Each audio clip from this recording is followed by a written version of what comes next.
Good evening everyone and welcome back to Piccadilly Sidings. Now this is another one of those monumental times I've been waiting for, and that is to try and get some scenery on this. So I'm not going to do anything massively radical or different to anybody else. It's going to be broadly along similar lines. So first thing I'm going to do is to put a load of glue all over the whole thing, just the same as everybody else does, like that. Now what I've also gone and got, hopefully you can see inside there is a load of compost which I've put through a sieve. So I'm literally just going to sprinkle a bit of that over the top.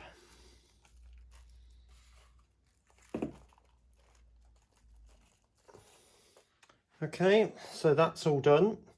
Now I'm just going to put a bit more glue over the top, and that will roughen up certain areas of that soil underneath. I don't want it to be neat and tidy, the bit underneath, because I do want it to have a very rough, unkempt texture. You haven't guessed that, have you? So this is my static grass applicator, which I made from a fly swat. And I'm sure you've seen many of those in the past. Now, me personally, because this is a homemade one, I always take the batteries out. One, because I don't want the batteries to discharge, but also just in case there's any accidents. Right, I'm going to start off with I'm not sure what it is, to be honest with you. It's quite a pale, and there's obviously some dead grass. I think that's 2 mil. That does look like 4 to me, to be honest with you. But again, I'm really not that worried. As long as we get that meadowy look.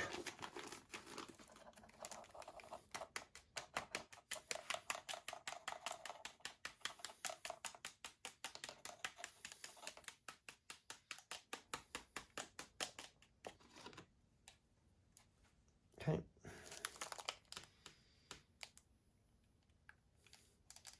Now this is purely to tone that down a little bit.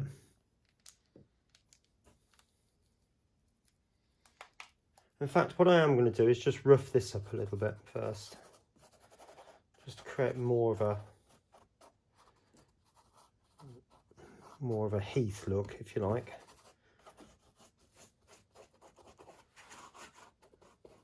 Right, next bit.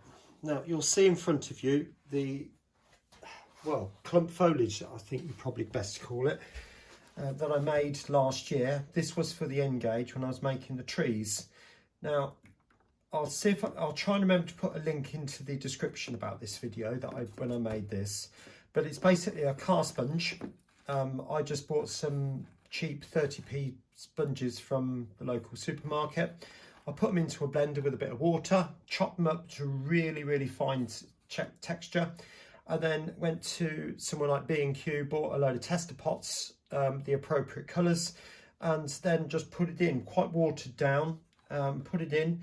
Let it all soak up with a load of neat PVA, so the water would all join together with all of that. Give it a big mush all into each of the bowls, and then pushed it down and let it set as a clump.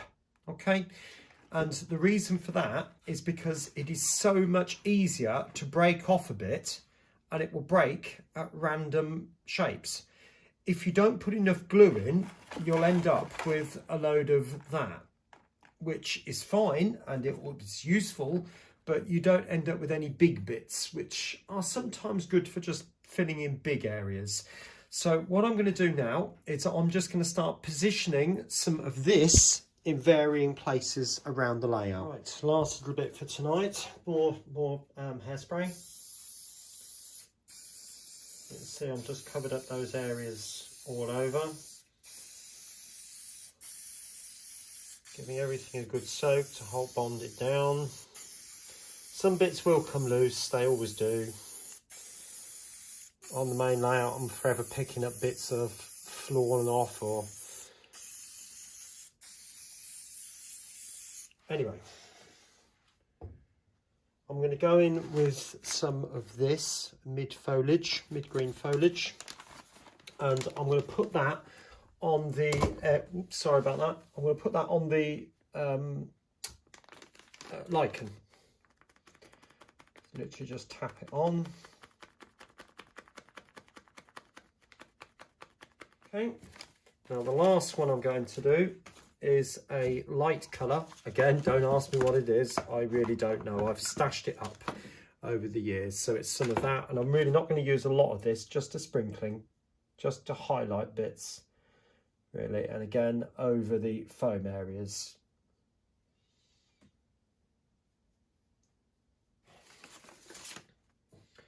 So I do think it's important in double O gauge that you go back on with the flock afterwards, because they're the leaves as such, aren't they? So yeah, I'm quite pleased with that.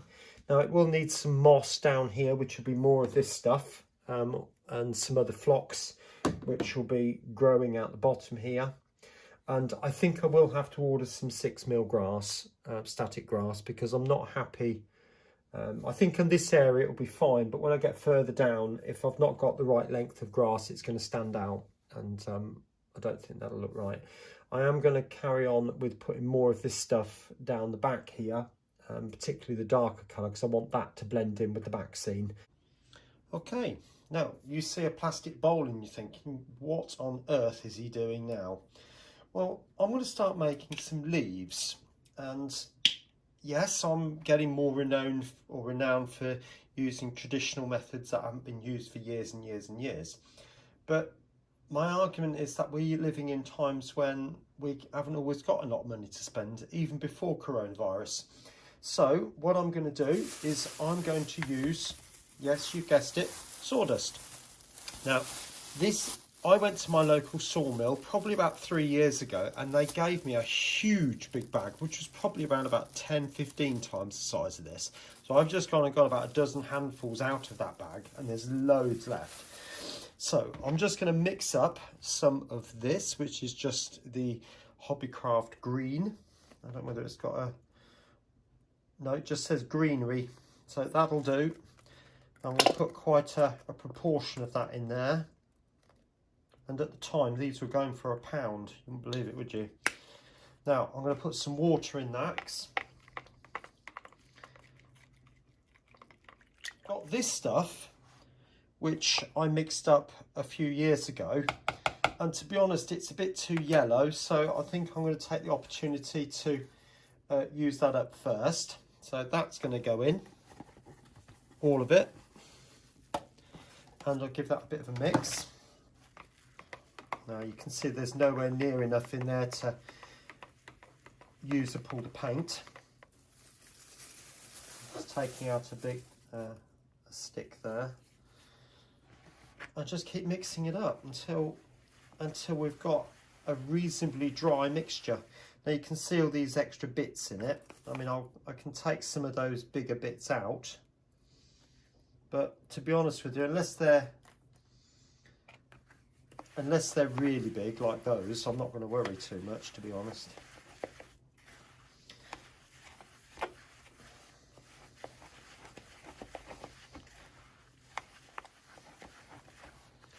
And I just cannot see the point in spending huge amounts of money when actually you don't need to. Now, I think for my liking, that might be just a tad too green. So I'm just going to add a tiny, tiny, tiny bit of brown, all right, which will just take the edge of that colour off slightly. Okay, and mix that in. Right, the next thing I wanted to point out was this. My mother used to use this for stuffing toys. Now, it looks pretty much like cotton wool, but I'm imagining if you tease that out, you can see all the different fibres in there, and I think that actually that would work just as well as wadding. So I'm going to give it a go. So I'll shove that in the. I've just mixed up some brown. I think it's burnt umber. But I'll put that in there. Let that soak up. Flip it over.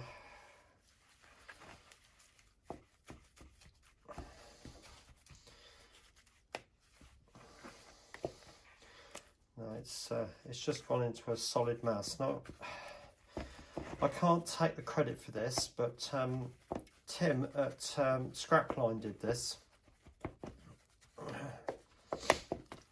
and he used it to make brambles, which I thought was a fantastic idea. Right, just come outside actually. Brought all this stuff out to dry off in the sun. Gorgeous day. So you can see all the different colours coming out there, and that's drying beautifully, bone dry. So that's going to be good. That's for flowers. That was supposed to be the white stuff, but I did it and realised actually it's pretty much similar to the sand in it, the sawdust in the first place, but never mind. And then we've got the green there. That's the same green, by the way. And then I forgot to get my wheelbarrow out. Again, that's beautiful, absolutely beautiful. So that will work well. And yeah, so oops, there's some red gone on the floor there, but never mind. But also wanted to show you this, the polyfibre. As you can see, it's gone grey, but that really doesn't matter. I'm not so fussed by that. But that will work well when it's on the layout. So I'll take you back inside and I'll show you what I'm going to do with it. Okay, so what I've got here is a little bit of the polyfibre, and I think watching what Tim did, and also Cheekytec as well, he did something on this. Cheekytec's method was slightly different from this in the sense that he rolled his up in a ball, covered it with glue by dipping it into glue, and then putting it into a pot of flock, mixing it around. I mean, to be honest with you, I think either way, it's the effect you want, really. Cheekytec's was more of a round, bushy type ball, like that. And Tim's was more like on and then scatter it across the top. So, you know, you've just got to decide how you want to do it. But one of the things I've noticed is that brambles do tend to have long strands. Well, they have in my garden anyway. And those strands tend to go all over the place. So what I'm trying to do is tease out some long strands. In fact, that's broken into little bits. But just tease it out really finely.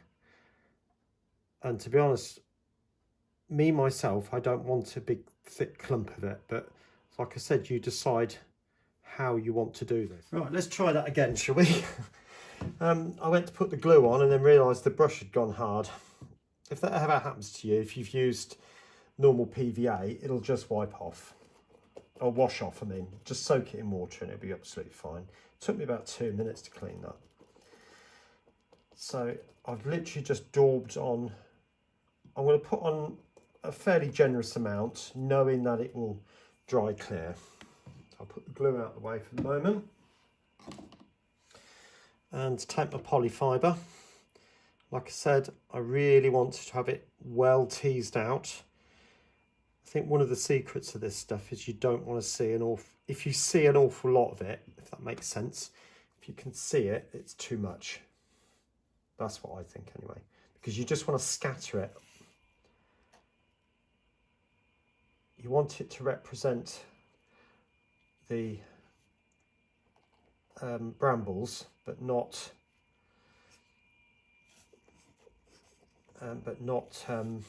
overpower the scene.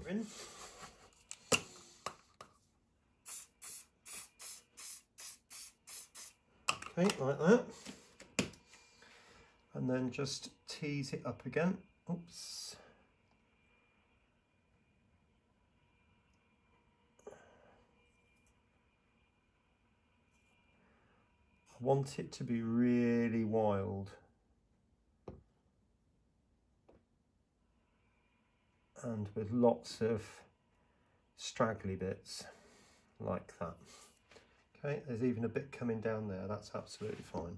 Now I'm taking the green grass that I've just made there. Oh, sorry, it was a bit in your face, wasn't it? And I'm literally just going to scatter them over the top. There's a bit of a tail on that bit there. You could sift this if it's too much. You can see, actually, that's creating a rather lovely effect.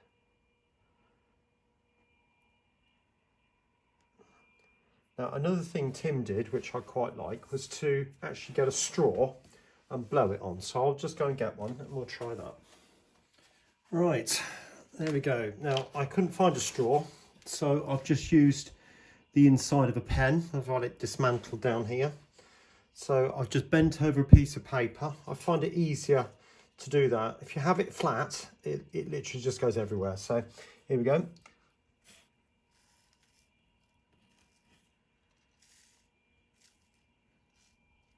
Okay. Now it's added more leaves to this area. I quite like the size of this actually. That gives quite a nice texture. Now the other thing I want to do now is to add a lighter colour. So I'm going to give it another little spray just on that little bush, like that.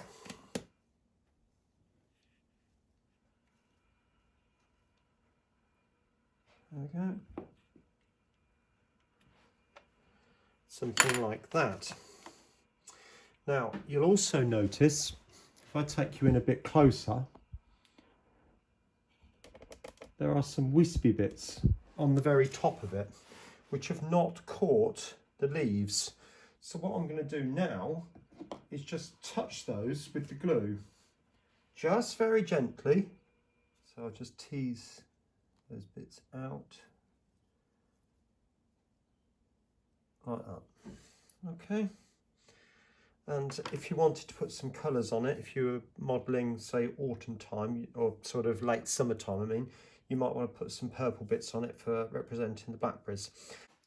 Right, so I'm going to get on with putting some in different areas, maybe a few more bits up here on the tops of the weeds down the bottom here. Just the odd place here and there, not all over, but quite a lot down the back there in combination with some of the clump foliage as well. So I'll get that done and I'll speak to you in a minute. Right, hopefully you can see what I'm doing here.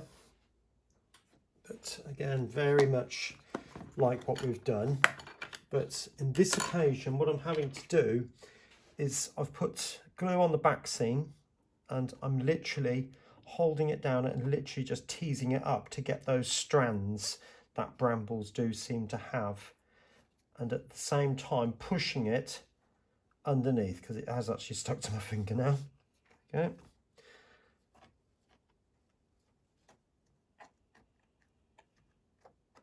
Like that, because it is a path and people do need to walk down it.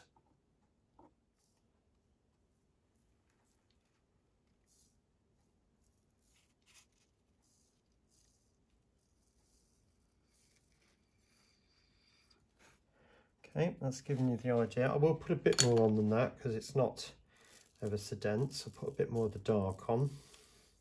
Okay, so I've gone all the way up the back edge now and put in different clump foliage and the brambles as I've described.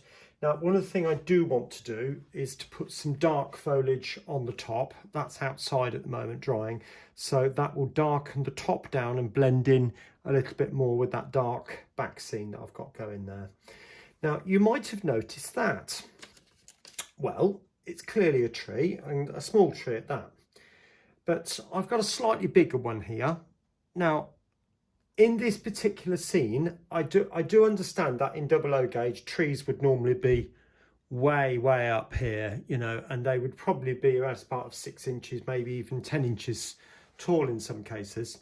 But I feel in this particular situation, that would just be too tall. If a double O gauge person is about 1 inch high, granted that isn't anywhere near big enough, but at the end of the day, it'll do for this particular situation. It's to create an effect, an overall impression, not necessarily to create a perfect scale. Although having said that, if I make some bigger trees, relief trees that is, I'll put the odd 1 or 2 in just to do that. I might do that actually. But this tree has come off Piccadilly layout, and you're thinking, John, what's going on? Nothing to worry about. The layout's safe, and it always will be. But as I've told 1 or 2 other people, there are going to be some major changes to one particular area of the layout, not the station. I have to point that out. And some of these trees will become surplus. So I might as well use them, if you like, if you pardon me that. But it's like I said, you'll understand. I might do that video next week. What's going to happen to Piccadilly. Yeah, there we go. I do appreciate that's not anywhere near tall enough either. I could still make that a bit taller, couldn't I? We'll see. I might just do that. But I've got another tree here, which I think would probably look quite nice in that particular position there. So I will get that fixed up, along with 1 or 2 other trees going down the side, and I'll come back to you shortly. A little bit of that. It's just to create a mossy effect on the platform. Not much. And this is a bit of the green blend. So again, just a tiny, tiny little bit.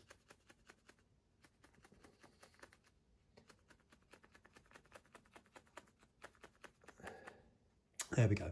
Oh, that tree's just fell off, hasn't it? Stick that back up again. Doesn't want to stick very easily, that one, does it? So anyway, I'll concentrate on that. And the other thing I'm going to do is put some not clump foliage, static grass mounds, you know, where you put a blob of glue and then put static grass in it. So I'll put a few of those in strategic places as well. All right. Okay. Now, what I've done is complete for the moment, but it's certainly not finished. I'm waiting on some materials, which I'm hoping will be here next week. I'm calling those essential because I can't carry on without them. So there's a couple of bits coming. So that is long static grass, and the area also is in desperate need of trees, particularly up by the bridge. It just lacks height. So I need to make those. So before you see this, bear all that in mind, please. Okay. So I'll start panning you up. Obviously this section hasn't been done, and nor is the island platform, because I need the long static grass for that. But what I have done is I've put in tufts in varying places up the platform, along where the slabs are, where there's damage, around the repairs. There's a big long path running in up the side now. And this polyfibre is my new favourite product. And that's thanks to Tim at Scrapline and also Cheekytec. So thanks ever so much for your videos on those guys. There we go.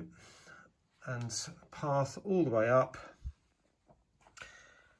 And then into the bridge area. So the path effectively comes along here and over, but there is a gap in the hedge there.